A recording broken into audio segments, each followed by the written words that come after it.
আসসালামু আলাইকুম। আমি আজকে আমার ব্লগটি শুরু করলাম এই যে আলু দিয়ে, মানে আমি আলু সিদ্ধ করেছি রাত্রে, মানে চিংড়ির জন্য রান্না করব। আলু দিয়ে মাছ দিয়ে টমেটো দিব সাথে। তো আলুগুলি বেছে নিচ্ছি। আমি পেঁয়াজ আগে কেটে রেখেছিলাম। দেখা যায় ইফতারির পরে আর কোনো কিছু করতে ভালো লাগে না, সব কিছু আমি একদম রেডি করে রেখেছি। এখন আমি পেঁয়াজটাকে কুচি কুচি করে পলে নিচ্ছি। গাইস, এখানে আলুগুলি সব ভালো করে ভেঙে নিয়েছি, আর এখানে পেঁয়াজ কেটে নিয়েছি, কারণ চিংড়িটা খাওয়ার জন্য শুধু এই জন্য অল্প করে মাছ দিয়েছি, কারণ মাছ দেখা যায় থাকলে আর মাছ খাওয়া হয় না। এখানে আদা রসুন দেওয়া হয়েছে, আর এখন মশলা দেওয়া হবে। লবণ দেওয়া হয়েছে। আমার এখানে হেল্পিং হ্যান্ডে রান্না করতেছে, কারণ আমি ভিডিও করতেছি। এই বেশি বেশি না, কম দে কম দে।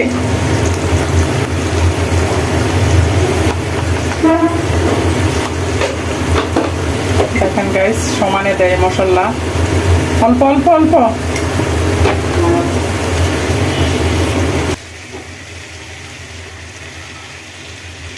একটু কষিয়ে নিব।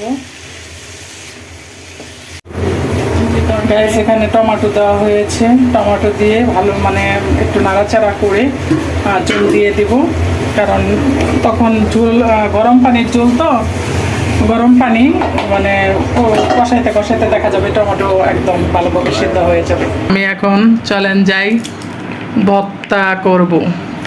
ধনিয়া পাতার সাথে দিব, কাঁচামরিচ দিব, টমেটো দিব, দিয়ে আমি একটা বড়ই ভর্তা করব ইফতারের পরে। ভালো করে ভেজে নিচ্ছি বেরেস্তার মতো করে। এর মধ্যে দেওয়ার জন্য মাছের তরকারি হয়ে গেছে। এখন আমি একটু কমেন্ট করবেন, শেয়ার করবেন, সাবস্ক্রাইব করবেন ভাই। আপনাদের আশায় আমি আমি আর ব্লগ করা শুরু করলাম, যে আপনারা আমাকে বেশি বেশি ভালোবাসা দিবেন। কিন্তু ভাই আপনারা দেখে চলে যান, কেন একটু সাবস্ক্রাইব করেন না, শেয়ার করেন না ভাই। তো তরকারিটা খুব সুন্দর একটা স্মেল বের হয়েছে, তার সাথে এই যে দেখুন কত সুন্দর কালার হয়েছে। এই যে দিয়ে দিচ্ছি ধনিয়া পাতা।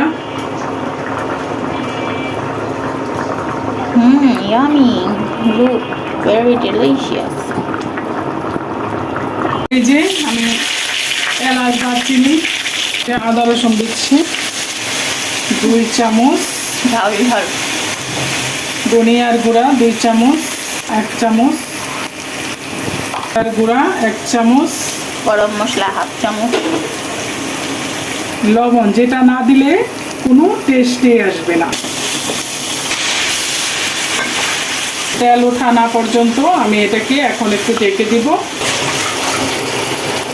আস্তে করে রসুন ছিল দিয়ে দিলাম।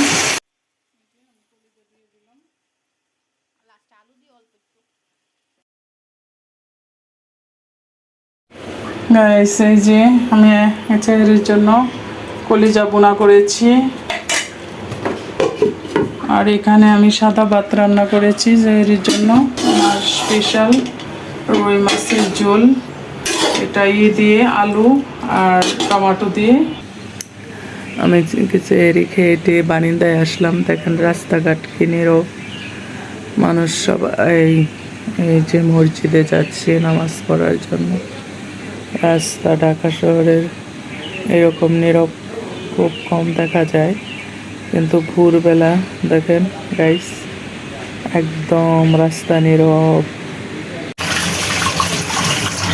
আসসালামু আলাইকুম, সবাইকে জানাই জুম্মা মুবারক। সকাল সকাল আমি আমার ব্লগটি নিয়ে হাজির হইলাম।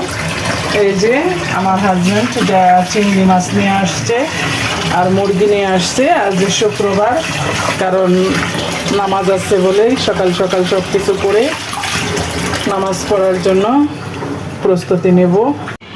গাইস, এই যে আমি চিংড়ি মাছটি কেটে নিচ্ছি আর মুরগি বানাবো।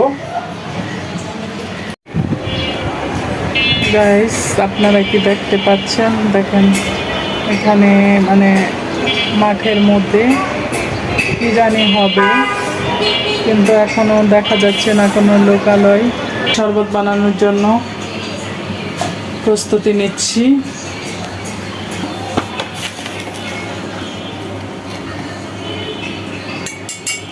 এটা কিন্তু দেশি না, বাহিরের অরেঞ্জ ফ্লেভার। এটা আবার আপনারা করেও লাগাইতে পারবেন, মানে চাপ দিয়ে। এটা কোনো কিছুর মধ্যে না ডাললেও সমস্যা নাই, যখন প্রয়োজন তখন আবার করে নেবেন। এখানে আমি চিনি দিয়ে দিচ্ছি। চিনিটা একটু কমিয়ে অ্যাভয়েড করি, চিনি কম খাওয়া ভালো।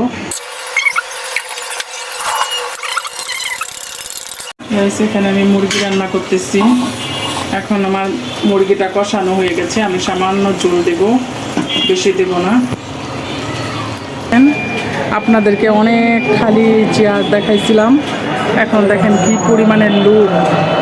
এখানে সভা হচ্ছে না কি হচ্ছে আমি সঠিক বলতে পারি না, তবে আমাদের বাসার সামনে সবসময় দেখা যায় এটা সেটা অনুষ্ঠান লেগেই থাকে। এখানে রেডি করতেছি।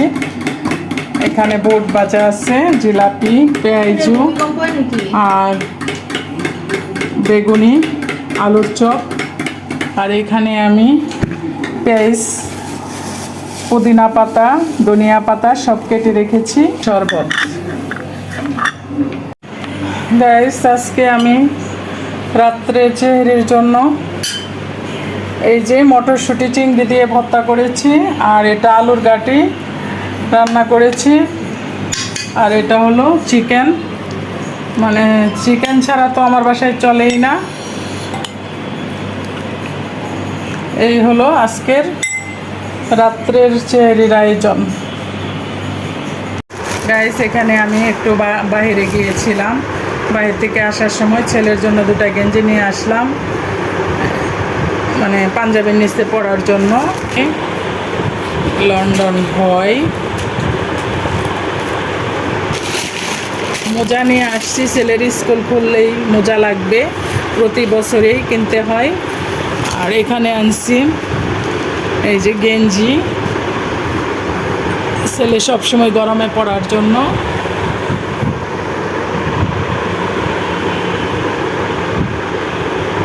এই যে আরেকটা ব্ল্যাক কালার নিয়ে আসছি।